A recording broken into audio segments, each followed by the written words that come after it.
আমি আর কবিতা লিখি না। আমি রাত্রির কপালে এক ফোঁটা ঘাম হয়ে ঝরে পড়ি। আমি শব্দ সাজাই না।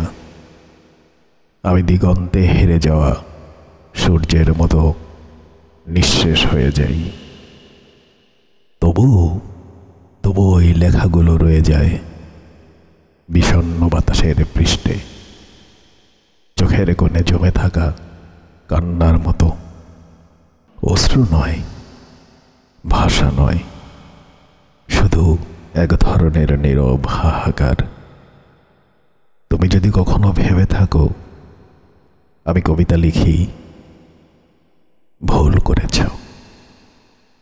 আমি আসলে লিখি একটি শতাব্দীর অভিমান। আমি ছুঁয়ে দিই ভাঙা চিঠির খামে লুকানো প্রণয়, কাঁচ পোকার ছায় জেগে থাকা একাকিত্ব, আর সেই এক কাপ চা যা ঠান্ডা হয়ে যায় অপেক্ষার জ্বরেই। আমি প্রেমিক নই, আমি প্রতিবাদীও নই।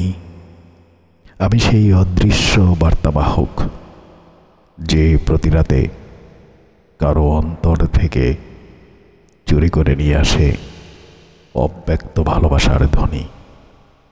শব্দের কাছে আমি দাসত্ব স্বীকার করি না।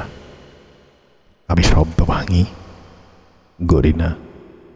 আমি ছন্দ ভাঙি, গড়ি না। আমি শুধু এক শতাব্দীর শোকগাথা তোমার বুকের ভেতরে ঢুকিয়ে দেই নিঃশব্দে।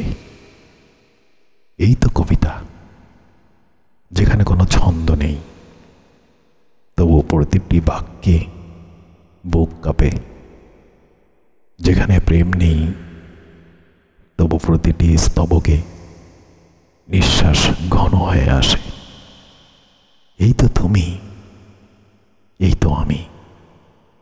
কোনোদিন দেখা হয়নি, তবুও কবিতার ভেতরে চিরদিন পাশাপাশি হাঁটি, একটা শতাব্দীর বিষণ্ণ কাব্য হয়ে।